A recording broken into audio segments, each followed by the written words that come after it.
Hello everyone. Today we're here to discuss the direct tax paper of May 2025 CA Intermediate. It was a very good paper, smooth and simple paper. On in terms of difficulty, I'd rate it roughly a 6 out of 10. We'll see why I'm giving it a 6 rating. There's only a couple of adjustments that were tricky here and there. Apart from that, overall it was a very smooth paper, very simple, and the entire paper was as predicted, as told to you guys in the class. I'd made you mark a lot of sections that would surely turn up in the paper, that had capital gains. Definitely the whole capital gains has undergone a revamp, and it had to be a favorite for this attempt. And just like we predicted, MCQ, it turned up in the MCQ, it turned up in the descriptive part, it's turned up everywhere. So capital gains was one place where you could have scored a lot of marks. TDS, the sections which had undergone amendment in rates, that those showed up. 194C, 194J conflict is a typical one. That's an all-time favorite. Of course, that showed up. And apart from that, the other TDS sections which we discussed in our total income problems, in our TDS discussions, all of them have shown up in the exam, just like we had discussed. It was a very good paper overall. Let's get straight into the discussion on the answers. We'll be looking at the MCQ first, and then we'll be looking at the descriptive answers.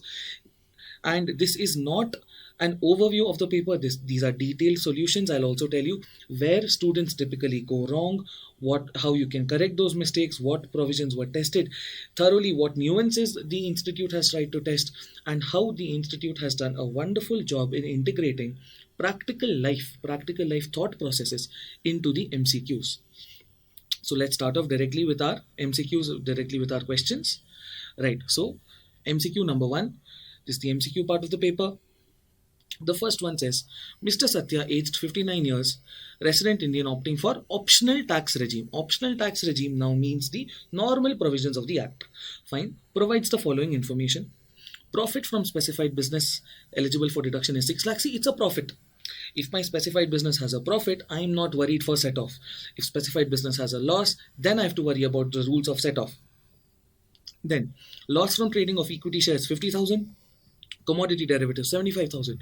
Look, loss from trading of commodity derivatives is not a speculative transaction. Remember our discussion in PGBP when we studied what a speculative transaction is.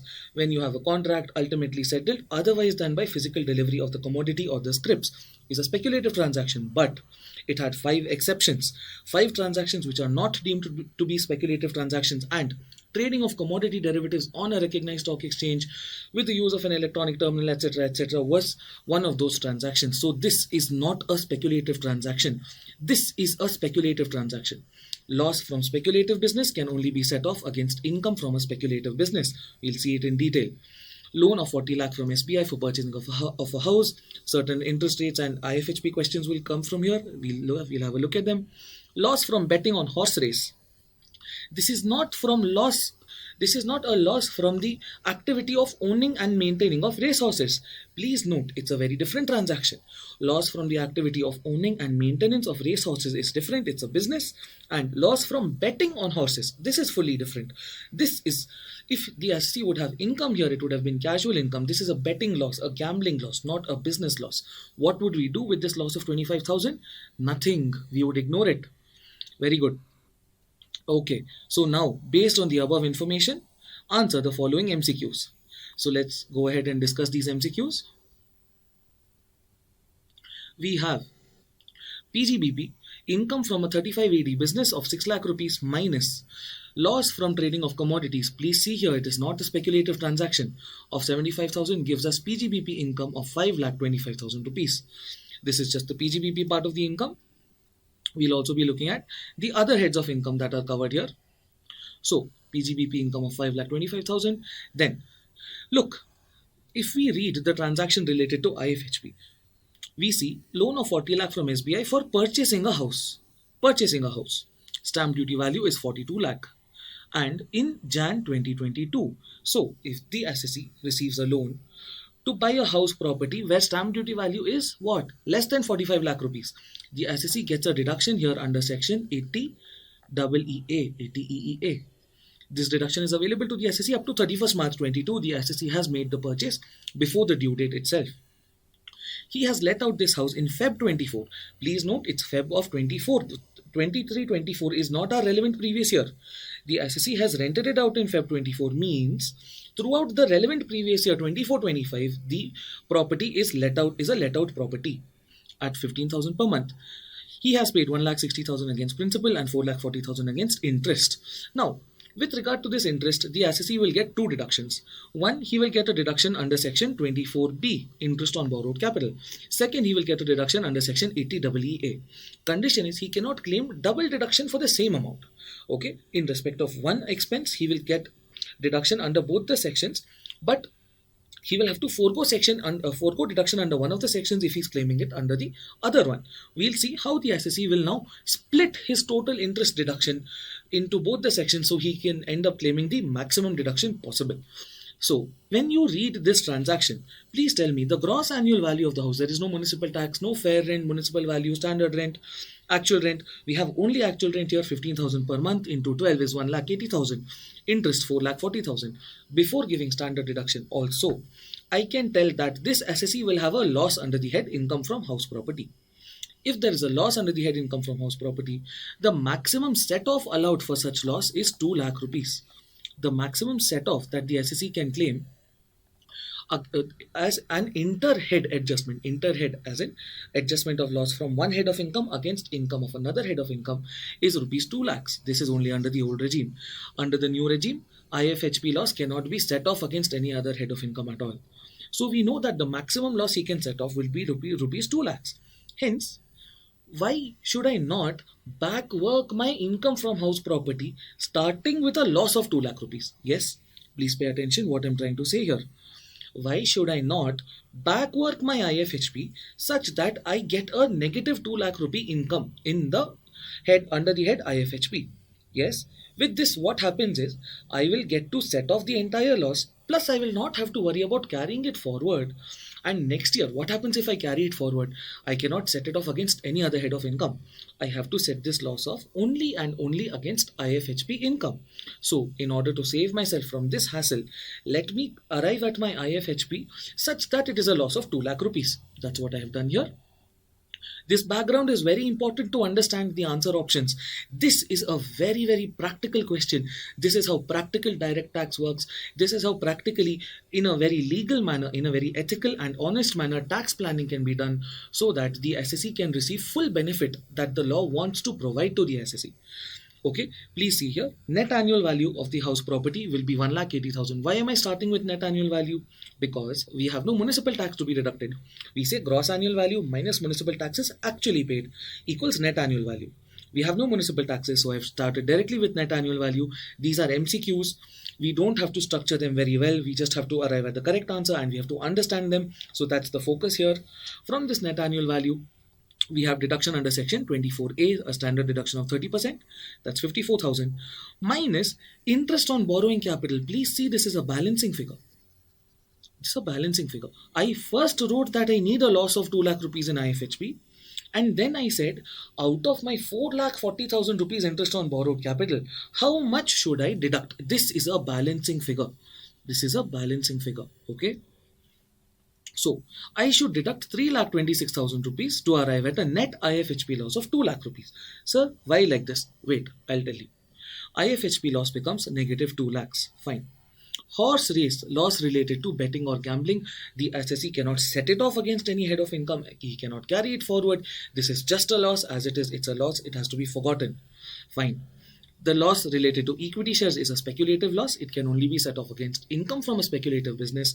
Else, it can be carried forward. The duration of carry forward for a speculative loss is a maximum of 4 assessment years. Fine. Now, gross total income of the assessee will become PGBP 6 lakh minus 75,000 of 5 lakh 25,000 and IFHP loss of 2 lakh rupees. It can be set off against PGBP income. So gross total income becomes 525 minus 2 lakh 3 lakh 25,000. Okay, so with our IFHP loss of 2 lakh rupees, let's move ahead to the questions now. Compute the total income of Mr. Satya for assessment year 25-26. How would we compute the total income? First, we compute the gross total income, which will be our PGBP income of 6 lakh minus 75,000, 5 lakh 25, plus our IFHP income, which is a negative number of 2 lakh rupees, which is a loss So gross total income will be 5 lakh 25 minus 2 lakh rupees, which will give us 3 lakh 25,000 rupees. From this gross total income of 3 lakh 25,000 rupees, please remember SSE is paying tax under the normal provisions of the Act under the optional regime. So we will also give him Chapter 6A deductions. He will get a deduction under section 80C of 1,50,000. Where is this coming from? This is coming from his repayment of principal amount, which was borrowed to acquire a house property. He has repaid 1,60,000 rupees, but the maximum deduction under section 80C is 1,50,000, so that deduction has been allowed to him. Then deduction under 80EEA, here his total interest expense was 4,40,000 minus 3,26,000 that we have already used here in income from house property. This amount has already been used. So for this 3,26,000, if the SSE claims deduction under IFHB 24B, he cannot claim deduction under Chapter 6A 80EEA. So he will claim deduction of 4,40,000 minus 3,26,000 is equal to 1,14,000. Hence, total income will become 3,25,000 gross total income minus 1,50,000 ATC deduction minus 1,14,000 80EEA deduction is equal to 61,000 rupees. This will become his total income. We look at the options. This is the total income of the SEC, 61,000 rupees. Which statement is correct in respect of loss to be carried forward? We know there's only one loss to be carried forward. That is the loss of equity shares of 25,000 or 50,000 rupees. So let's look at our options now. Equity shares of 50. Yes. Loss from betting. No. This betting loss can never be carried forward. Loss from trading of equity shares 50. Correct. Commodity derivatives of 75. No, because the loss of commodity derivatives is a normal business loss. We have already set it off in this year itself. Moving ahead. Loss from trading of equity shares of 50,000 for 4 years and loss from betting on horse race. No, the loss from horse race cannot be carried forward. Then loss from trading of equity shares of 50,000 for 4 years. This is the correct answer. Loss from trading of equity shares is a speculative transaction. Loss would be carried forward only for a period of 4 years.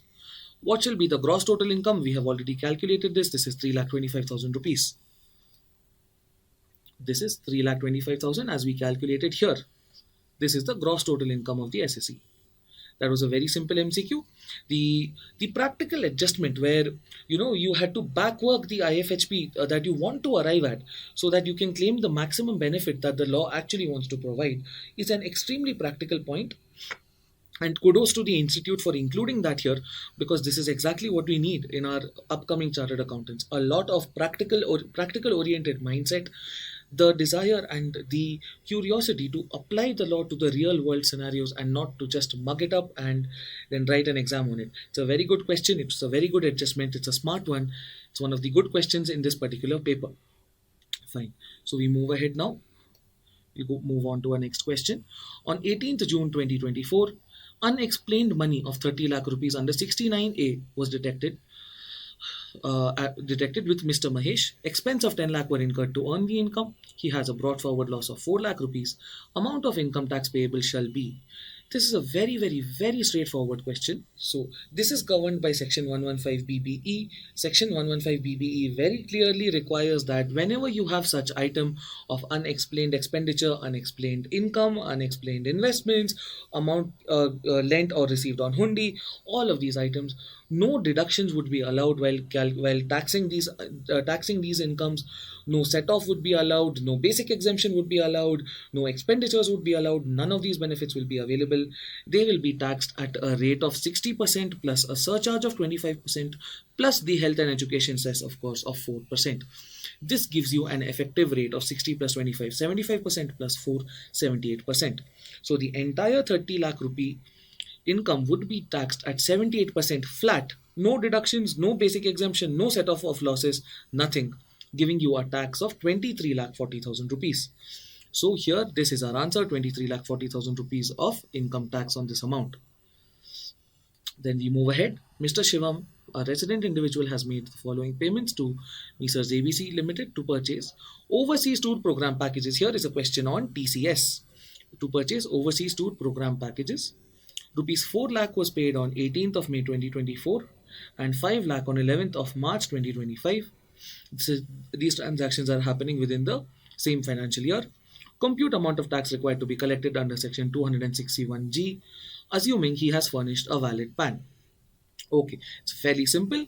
On the first 7 lakh rupees, the rate of TCS is 5%, and on the amount in excess of the 7 lakh rupees, the rate of TCS is 20%. So, in the first instance, the operator would collect 4 lakh into 5%, 20,000 rupees TCS. On the second instance, the balance to reach 7 lakh, 7 minus 4, 3 lakh rupees would be still having a TCS rate of 5%, which would give 15,000, and the amount above 7 lakh, which is 9 lakh rupees, because how do we get 9 lakh? The SSE has spent 4 lakh once and 5 lakh once, a total of 9 lakh. So the amount above 7 lakh being 2 lakh rupees would have a TCS rate of 20%. So 20% of 2 lakh is 40,000 here. The first instance will have 20,000, the second will have 55,000. This would be the manner in which TCS is collected. So let's look at our options here. Nil, wrong. 20,000, okay, 1 lakh wrong. 20,000 and 55,000, option C is our correct answer. Both these figures are correct. All right, we move ahead now. Mr. Gopal, this is a capital gains question. It's a very, very good question. It has tested one very, minute nuance of the law. You have to know what section 49 is trying to say. You have to know what section 112 is trying to say. Only then will you be able to get this section right. And like we discussed in class, this section has shown up. It's a very good question to test, especially since it's the first time this amendment has come into the picture. Let's have a look at it. Mr. Gopal, aged 33 years, is a resident individual. He sold one residential house property for 60 lakh rupees on 31st August 24. Please see, the effective date for amendments under the head capital gains is for transactions that took place on or after 23rd of July 2024. This falls into that category. It was purchased on 14th of October 21 for 45 lakh rupees. His old tenant paid him arrears of rent of 75,000, which was treated as unrealized rent before. He purchased a plot on 8th of December 2024 for 5 lakh rupees. He purchased a plot. A plot. No construction was started, although he earned 30,000 rupees as rent from this plot in the last quarter of the previous year. Rent from vacant land goes to income from other sources, because income from house property says the annual value of property of which the assessee is owner being land. Sorry. No. Cut. Okay. Rental income from a vacant plot will go into income from other sources, because income from house property says the annual value of property of which the assessee is the owner being building or land pertinent thereto will be chargeable under the head income from house property. So this is no building, this is just a vacant plot. The income from here will go to income from other sources. All right, then as rent, okay, he is opting for default tax regime under section 115 BAC of the act. Okay, he's paying tax under the default tax regime. All right, let's go ahead now and see what they want. Based on this information, answer the questions. Compute income from house property in the hands of Mr. Gopal. Income from house property is very simple. The 75,000 rupees he has received as arrears of rent is the income minus 30% standard deduction, which is given in income from house property. 52,500 rupees is the correct answer. Please don't make the mistake of including that 30,000 rupees. This is your calculation. That 30,000 rupees of rental income of the residential plot. It's a plot. Plot means vacant land, vacant plot of land. That goes in income from other sources, not in income from house property. So the unrealized rent minus 30% standard deduction will give you 52,500. That is your correct answer. The next one, assuming Mr. Gopal has no other income, his total tax liability shall be. We'll come to this in a moment. We'll just come to this in a moment. Determine income from capital gains and exemption available to Mr. Gopal for purchasing residential plot considering benefit of the assessee. Benefit of the assessee. Why is this point written here? This point is written here because if you know now where section 112 got amended, the provision now states that if the transferor of a residential house property of land, building, or both land, building, land, and building is a resident individual or HUF, and the transfer takes place on or after 23rd July 2024, where the property, the said asset, was acquired before 23rd July 2024, then the tax payable on such transaction by the assessee will be calculated at 12.5% with the benefit of without the benefit of indexation, or at the rate of 20% with the benefit of indexation under section 112. So We now have to decide which would be the beneficial approach to calculate the tax of the SSE. First, let's look at that, and then we'll come to what is the income of the SSE. Okay, so let's look at the capital gains computation now, or the capital gains tax computation now. The sale consideration, first we look at the without indexation route. The sale consideration is 60 lakh rupees minus the cost of acquisition of 45 lakh, no indexation would happen here, gives us a gross LTCG of 15 lakh rupees. From this we subtract exemption available to the SSE. No exemption is available. Why is no exemption available, sir? Look, we'll go section after section. First, section 54, it says you have to acquire a residential house property. Basically, the SSE is allowed to purchase a residential house or construct a residential house. Exemption under section 54 is not available to buy a residential plot. It's for a residential house. Here the SSE has purchased a residential plot. So section 54 is out of the picture. 54B is for agricultural land, 54D is for industrial undertaking, 54EC is for investment in specified capital gain bonds. None of those sections apply here. Remaining section 54F says the asset transferred should be any long-term capital asset other than a residential house property. This SSE has transferred a residential house property. So no exemption under that section also. Further, even 54F requires you to purchase a residential house or to construct a residential house. Fine. So no exemption is available. 15 lakh rupees is the LTCG. Tax at 12.5% will become 1,87,500. Then, if we look at the with indexation route, you have a sale consideration of 60 lakh rupees minus the indexed cost of acquisition. This star is basically to say it is an indexed value. Indexed cost of acquisition, here we would take 45 lakh rupees and use the CII values given here. 45 lakh into 363 divided by 317 will give you 51,52,997. Gross LTCG is 847,003. No exemption again for the same reasons as we discussed just now. And the tax on this at, yes, you're right, 20% rate. So tax at 20% is 169,401. Lower of the two is 169,401. Section 112 doesn't say you have to pay lower of the two. Listen, when we deal with a subject of law, being as specific with the law as possible is what gives us benefit, and we'll see the results of not doing this just in a minute now. So section 112 says, if the tax computed in this manner is with indexation, is lower than the tax computed in this manner, means without indexation, then the excess shall be ignored. Yes. So the SSE would pay 169,401. He would not pay 169,401. The tax liability of the SSE would be 169,401. That's also wrong. Why is both of this wrong? Because that is not the tax liability of the SSE. What is correct would be to say the tax computed under section 112 is 169,401. How much will the SSE pay? We will see after a few minutes. Okay, so tax under section 112 is 169,401. Then, moving ahead, the question required us to find the capital gains. They said determine income from capital gains and exemption available to the SSE for purchase of residential plot. No exemption for purchase of residential plot. Okay, after computing this, now they want us to compute the income of the SSE. See please, this amendment that you compute with indexation, without indexation, you see which is beneficial, etc., is only in 112. It's only while calculating tax under section 112. The amendment that indexation is no longer available is made in section 49, and indexation is not available to compute income anymore. See please, here, even though the tax of the SSE is 169,401, the income of the SSE is going to be 15 lakh, this amount. This 15 lakh is going to be the income of the SSE. Please do not say this route is followed, so 847 is the income. No, it doesn't matter which approach gives the SSE lower tax.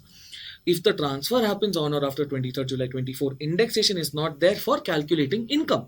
Income will remain 15 lakh. Section 49 deals with a different matter. Section 112 deals with a different matter. They have a different scope. So income of the SSE will be 15 lakh after no exemption. It will be a long-term capital gain of 15 lakh with no exemption. This is the correct answer. Now when we compute the tax, let me tell you why I said this is not the tax payable by the SSE. This is computed tax under section 112. Please see here, when we compute the tax liability, we see SSE has an IFHP income of 52 lakh 500 rupees, LTCG of 15 lakh rupees, and income from other sources. This is the rent from vacant land, vacant plot. The total income of the SSE. Why total income? Why not gross total income? Because no deductions are available here. Total income becomes 15 lakh 82 500 rupees. Fine. Since he is paying a tax under the new regime, he has a basic exemption limit of 3 lakh. Tax on IFHP and IFOS is 0. Why is it 0? Because the assessee has to first use his basic exemption limit against other than special incomes. Other than special incomes means other than 111A, 112 and 112A. So he will use it first for IFHP and IFOS. This benefit of setting off the adjusting the unexhausted basic exemption limit against these three special incomes is available only to resident individual and HUF. Here they have clearly told us he is a resident individual. Okay. So he has used a basic exemption limit of 52,500 plus 30,000. 82,500. Balance means the unexhausted basic exemption limit is 3 lakh minus 82,500, 217,500. This 217,500 he can adjust while he pays tax under section 112. So he will pay tax in this manner. 847,003 minus 217,500, which is 629,503. On rupees 6,29,503, he will pay tax at 20%. This will be 20% into 629,503, 125,900.6 plus HEC of 4%, bringing you a rounded off tax liability of 1,30,940. This is why we said that 169 amount was not payable by the assessee. So the correct answer is here. 1,30,940 rupees. This is payable by the assessee.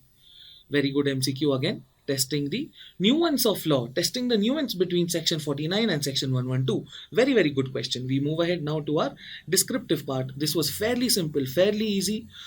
Only one or two adjustments here and there to throw you off a little bit, but nothing too complicated or out of the way, nothing that you would not be able to handle. Okay, so one, we compute the total income of Mrs. S.C. Bose under the optional regime and default regime. Both of them is what they have asked us here. So we are going to compute the optional regime first and then make suitable adjustments to arrive at the default regime. Okay, we'll directly move to our answer. I'll just tell you what the important adjustments over here would be. She's dealing with, she has a flower bouquet shop and she is also a writer of books. Alright, she has some other incomes also credited here and certain debits that should not be allowed as an expense. We'll have a look at them one by one. So I've made a beautiful answer here. All of the numbers flow from working notes. So we'll have a look at working notes directly. First of all, her business income. We start with net profit as per books of 20,69,000.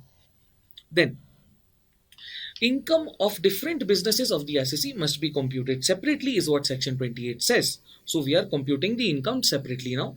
We remove the expense related to books because even the income related to books, the royalty will be a separate item. Fine. Dividends is always income from other sources, section 56. So the expenses are separated again. Minus add back purchase of assets. Why add back? Because these are capital items. She has to claim depreciation on this, not the entire amount as an expense. Okay, so we add back 4,50,000. Payment in cash is allowed under section 40, A3. That is because she has made payment in cash of rupees 2 lakhs to a farmer.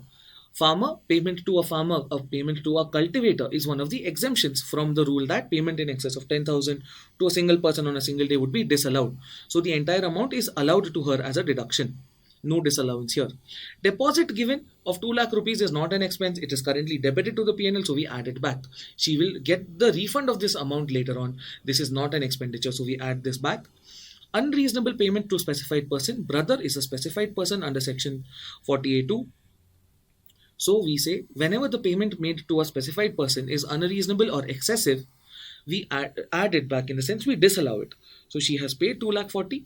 The reasonable amount was 1,80,000. So 60,000 rupees has to be added back or disallowed.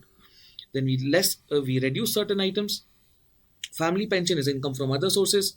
Royalty, like we said, we'll deal with separately. Dividend is income from other sources, and FD interest is income from other sources. Hence, all these amounts are subtracted while computing the PGBP income, because right now she has added it. She has credited it in the P&L account. Depreciation on computers 3,50,000 into 40% into 50%. Why? See here, please. Computers and other electronic items includes 1 lakh paid for TV and washing machine for her household use. This will not be debited to her P&L account. This is not a business expenditure. So only 3,50,000 has to be depreciated. Rate of depreciation on computers is 40%. So 3,50,000 into 40%. Please see purchased on 1/12/24. That means it is put to use for less than 180 days during the previous year, and she will hence only get half the depreciation that is otherwise allowable. No question of additional depreciation at all. So 3,50,000 into 40% into 50% is 70,000. Then they have also told us that she purchased an electric vehicle on 30th September 2024 for 25 lakh rupees for business purposes. 30 September 24 means the asset is acquired and put to use for at least 180 days or more during the previous year. Correct. This is more than 180 days, right? Because for us the date is 2nd October for it to become exactly 180. This is more than 180 days. So she will get full depreciation. 25 lakh into 15% will be the rate for the car. 3,75,000. Interest is an expense that the SSE has incurred. We'll have a look at interest now. Residential house for rupees 110 lakhs, for which loan of 75 was taken from SBI. Accrued interest was 337,500 till 31st March 25, which was paid on 10th April 25. Look, she did not make the payment during the financial year, but she has made the payment after the end of the financial year, but before actual filing of return or due date of filing of return under section 139(1), whichever is earlier. Hence 43B will allow this as a deduction. Okay, why are we referring to 43B and PGBP sections? We are doing this because ground floor was used for the shop, first floor was for residence. So we say interest will be 337,500 into 1/2, the one attributable to the shop. 168,750 would be subtracted. Her business income would become 9,41,250 rupees after adding and subtracting all of these items. This is, please remember, under the old regime. Now we look at house property. Net annual value of a self-occupied property is 0. That's our starting point. Of course, standard deduction 30% of 0 is 0. Minus interest on borrowed capital 337,500 into 1/2 is 168,750. Please see there are 4 conditions that have to be satisfied to claim the deduction of 2 lakh rupees for interest on borrowed capital on self-occupied property. The first condition is that the sum should be borrowed, the principal should be borrowed on or after 1/4/1999. Second condition, it should be used for purchase or acquisition, construction of the house property. The third condition is what? The acquisition must be completed within a period of 5 years. The fourth condition is that a certificate in the prescribed form must be obtained from the lender of the sum. The lender being SBI, the other 3 conditions we can see are being fulfilled. The lender being SBI, of course, the interest certificate will be available, so we'll give her the higher limit of 2 lakh. So the entire 168,750 will be deductible. She will have an IFHB loss. Just like we discussed previously, this can be set off against business income. We'll move ahead to capital gains now. She has sold certain shares. 10,000 listed shares were sold for 11,66,000 on 11th of December 24, which were purchased for 2,65,000 on 16th of August 2024. 16/8/24 to 11th December 24 is roughly less than 4 months. Listed shares become a long-term capital asset if held for more than 12 months. This is not satisfying this condition. This is a short-term capital gain taxable under section 111A. Since the date of transfer is on or after 23rd July 2024, the rate of tax is going to be 20%. So sale consideration minus cost is 9,01,000 STCG under 111A. Look at royalty now. The gross receipts are 4,25,000 minus expense of 75 will give you an income of 3,50,000. We will give her deduction when we compute the deductions under chapter 6A. Okay. So moving ahead now to her income from other sources. Firstly, she has a family pension. Family pension is 3,60,000 rupees. There is a deduction from family pension, an exemption that's available. This got amended. We had marked it in class clearly as very important, and we knew that this will show up in the exam, and here it is in the question number 1 itself. Okay, so 15,000 rupees or 1/3 of the family pension received would be exempt. So 15,000 is exempt. 360 minus 15 is 3,45,000. Dividend, they have given you a gross amount here. This is gross, this is a net amount, this is a net amount of dividend. The rate of TDS on dividend is 10%. Net of TDS means this is 90% of the sum. So 5 lakh rupees would be the dividend income. FD interest they have told, no TDS deducted, this is a gross amount, so 76,000 here. Royalty as we computed 3,50,000 gives you an income from other sources of 12,71,000 rupees here. These are the incomes under the various heads. Finally, we will have a look at the deductions under Chapter 6A. Please see the assessee is a senior citizen. She is aged 62 years. So, deduction under Section 80TTB would be available for interest, which is 50,000 rupees, and 80QQB for royalty. This is a lump sum royalty, and the money has been brought into India. So 3 lakh rupees is the maximum deduction for a lump sum royalty, minus expense already allowed as deduction while computing the income of 75,000. So 2,25,000 deduction there. Total deduction of 2,75,000 is available. Now we go to our computation of total income. Now we go to a computation of total income here.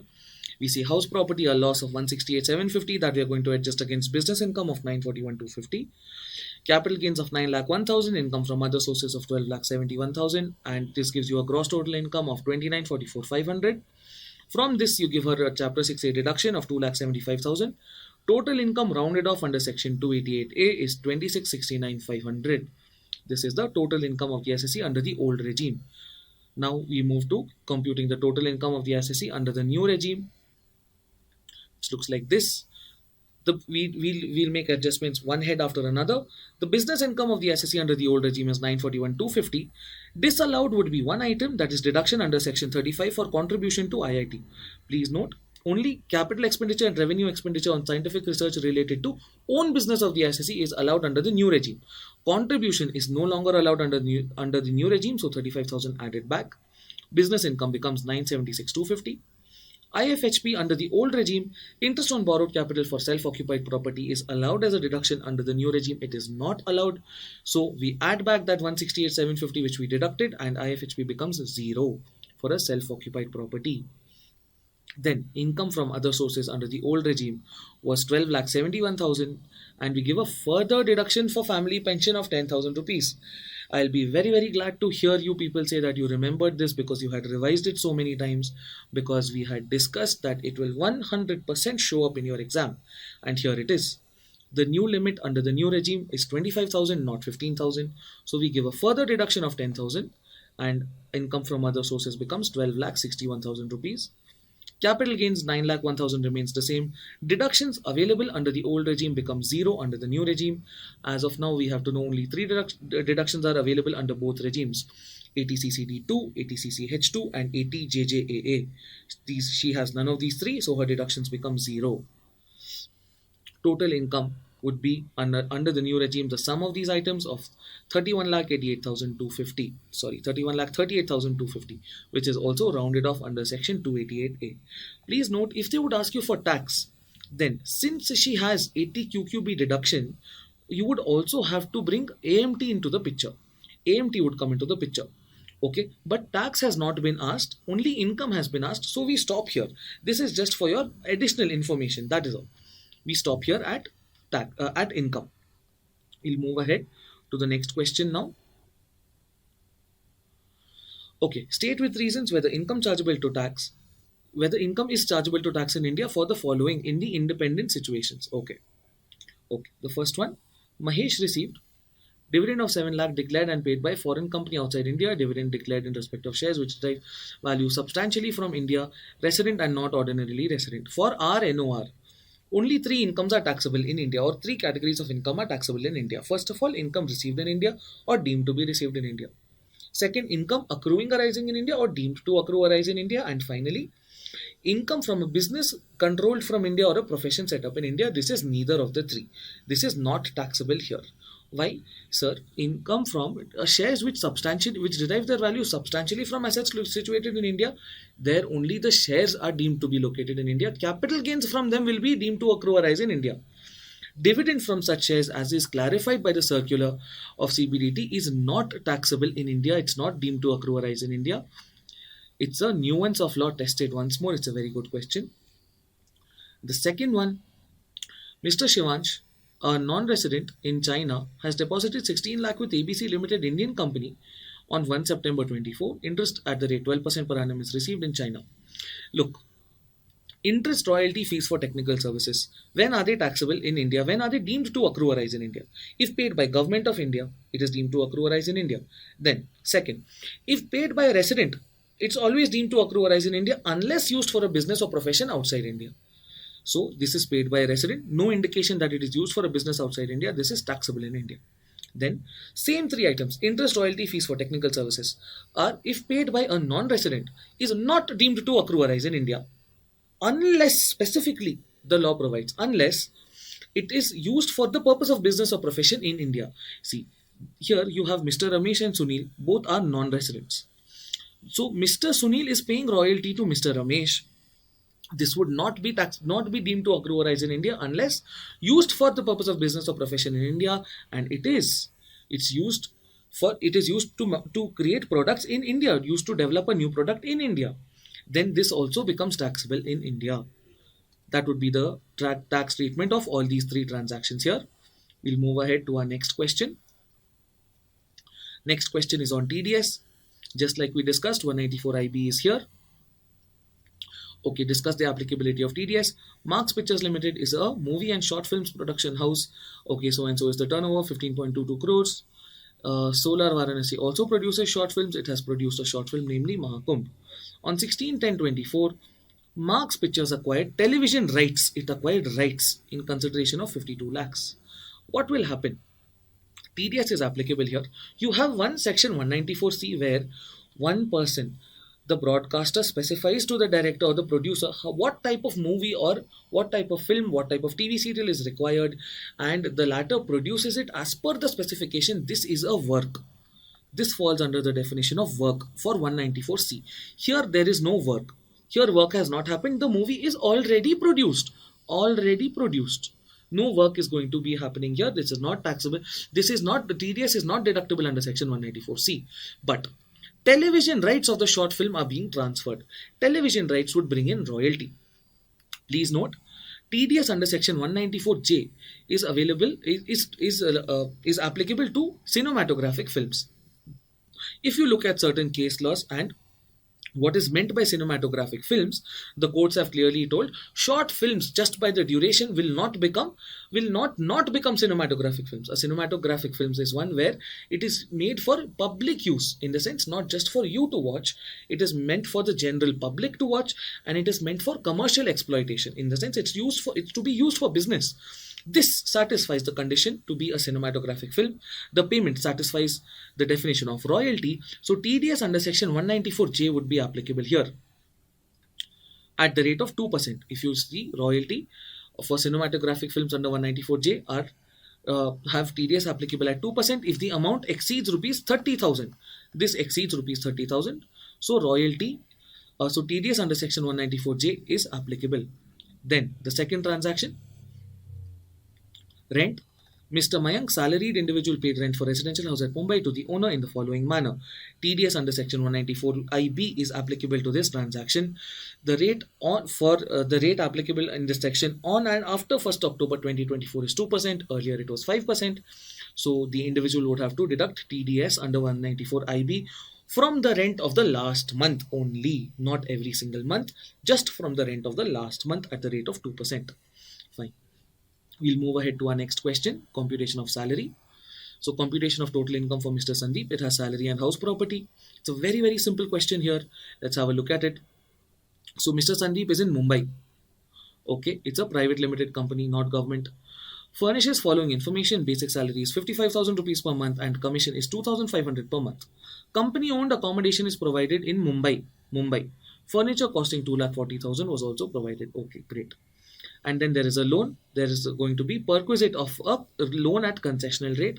Then income from house properties. That let's have a look at a computation now. We'll start with the salary part of it through the working note. The SSC has a basic salary of 55,000 rupees a month, so 6,60,000 there, 30,000 of commission for the year. Loan given at a concessional rate. Loan would be taxed based on the amount of concession he has received. It's a taxable perquisite. The calculation would be the difference between the interest rate charged by SBI as on first day of the previous year for a similar loan minus the interest rate charged by the employer, and that multiplied by the maximum amount outstanding each month, but we have the loan amount to be the same each month. So this would have been a breeze for you guys, because the questions we did in class had you computing the value of perquisite for each month, because the SSC was repaying some part of the loan each month. So this would have been fairly simple. Direct computation of 3 lakh into 5% into 7/12 because the loan was taken on 1st of September. So for 4 months in that calendar year and 3 months in the next calendar year would be a total of 7 months for the financial year. 8750 here. Furnished accommodation was provided to the assessee. So for the furniture, the value of perquisite will be 10% of actual cost since it was owned by the company, 24,000 there.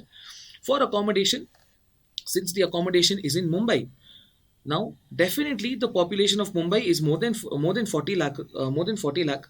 So the rate, the percentage to be applied on salary for rent-free accommodation is 10%. 10% into the definition of salary for this purpose would be basic, DA if it forms part of salary, commission, a certain all your non-exempt allowances, everything except the perquisites, except the non-monetary benefits or the perquisites. So 10% of 6 lakh 60 and 30,000 is 69,000 here. The total of these would be the gross salary of 791,750 minus standard deduction under the old regime 50,000, making it 741,750. Why under the old regime? Why under the old regime? Because compute income assuming he opted out of default regime, so old regime or the optional regime. Okay, so we see here 741, 750. Then the income from house property. House property has two portions, the let out one and the self-occupied one. Please see here, he occupied one unit for his okay. He's the owner of a house property in Kolkata, which consists of 4 identical units. He occupies one, and 3 were let out at a rent of 20,000 per month per unit. Municipal value is 9 lakh. This is for the property, means all 4 units, and so are these other figures. Okay, one of the let out unit was vacant for 6 months. Interest is 2 lakh rupees. Let's directly get into the computation now. First, we look at the gross annual value of the house property. For the self-occupied one, we directly start with net annual value is equal to 0. For the rent out or the let out properties, first we do higher of municipal value and fair rent, that is 9 lakh rupees. That subject to a maximum of standard rent, which is 8,50,000 rupees. This we'll first convert to 3 units for out of 4, because this currently is for the whole house property. So 8,50,000 into 3 by 4 is 637,500. This we will compare with actual rent. Actual rent is 20,000 into 12 into 3. Actual rent will be computed for the period for which the property was actually let out plus available for letting out. So the entire 12 months for all the 3 properties makes it 7,20,000.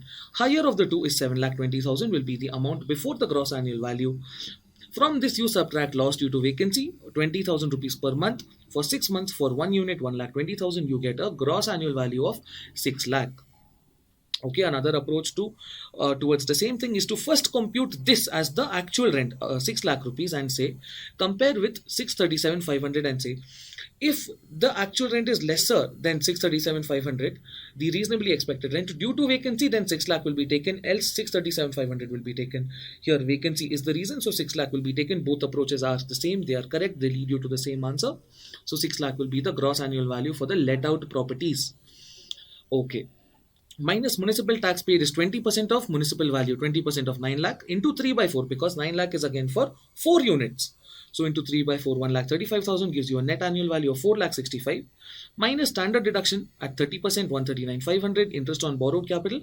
Why 1,50,000? Because 2 lakh into 3 by 4 for the let out 3 units. This gives you a net income from the let out units of 175,500. For the self-occupied property, NAV is equal to 0. Standard deduction, of course, is 30% of that 0. Interest on borrowed capital is 1/4 of 2,50,000 rupees, and the income finally becomes negative 50,000 rupees. Total income from house property would become 125,500. Okay, so we see here salary is 741,750 plus income of 125,500 from house property gives you gross total income 867,250. No deductions have been given, no deductions, no information on deductions is provided to us, so we say 867,250 is the total income of the SSE. Even if you see here, there is no information about repayment of principal amount, else we would have thought of an ATC deduction, but no such thing is there here. Only interest amount has been told, that interest was repaid of interest on loan of 2 lakh was paid. Okay, so we'll move ahead now to the next question. Okay, we look at question 3b. This is on income from other sources, section 56 to 10 x 56 to 10. Discuss the taxability of the following. Mr. Ram received 5 lakh from his father exempt. not taxable. I don't even want to know the occasion. It says wedding anniversary. See, gift on wedding is exempt if received even from strangers. But I don't have to look at the occasion because it is Mr. Ram received a gift from his father. Father is a lineal ascendant, which is a relative. Hence, it is exempt. It is not taxable. Mr. Govind sold house property to Mrs. Radha for 1 crore 25 lakh, whereas value determined by Stamp Valuation Authority was 1 crore 75 lakh. They have not told us whether Mr. Govind and Mrs. Radha are related or not. If they are related in such a way that they fall under the definition of relative, then this transaction will not give rise to any income. This will be exempt. If they don't fall into that definition, then there will be a tax liability which will arise. They want the tax liability for the recipient. So taxable income will arise for Mrs. Radha, which will be this. Since the STV minus consideration is more than higher of, the difference between the stamp duty value and the consideration, this difference is more than higher of rupees 50,000 or 10% of consideration, which is 12,50,000. Hence, the difference between the two will be taxable as income from other sources for Mrs. Radha. 50 lakh rupees will become income from other sources. This reasoning is what carries marks here. Finally, Miss Augusta got a gift of car worth 7 lakh rupees from her friend on her wedding anniversary. Car is not a capital asset. Okay. Again, the relationship does not matter, the occasion does not matter. See, again and again, they've tried to confuse you with wedding anniversary because a lot of students would have learned wedding anniversary taxable. No, wedding anniversary taxable is not correct. Please see, car is not at all a capital asset. Since not taxable as car is not a capital asset, since it is not a capital asset, 56(2)(10) taxability will not arise.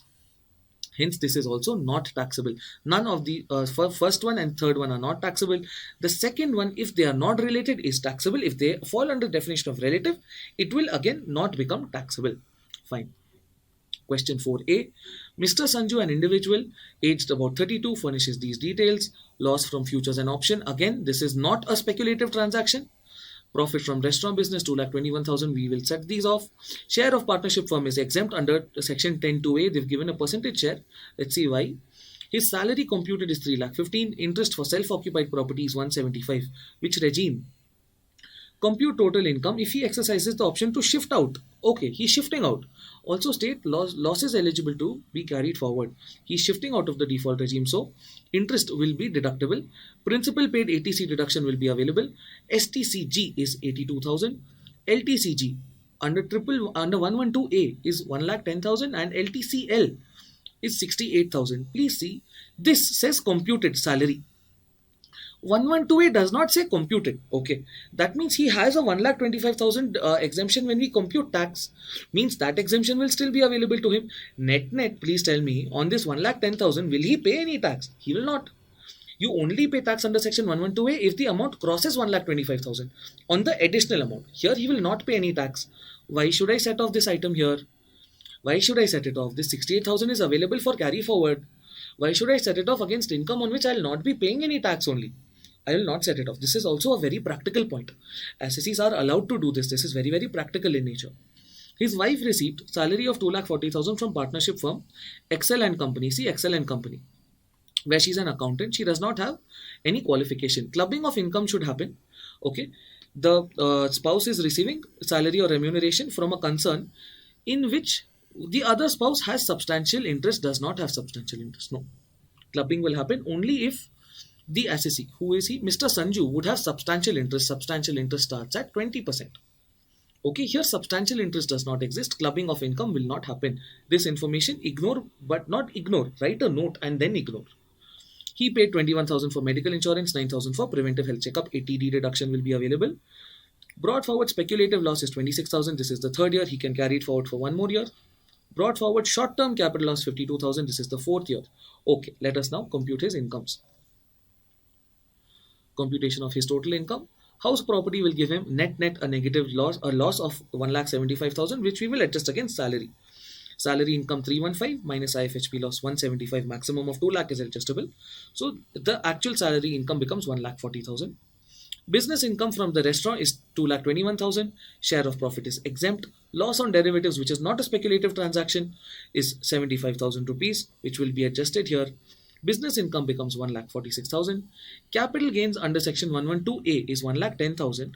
minus long-term capital loss, which is adjustable, but I will not adjust it, so I'll carry it forward. Okay, I'm not adjusting because this is anyway not going to become taxable when I calculate tax, because up to 1,25,000 I have an exemption, so I'll carry forward that loss.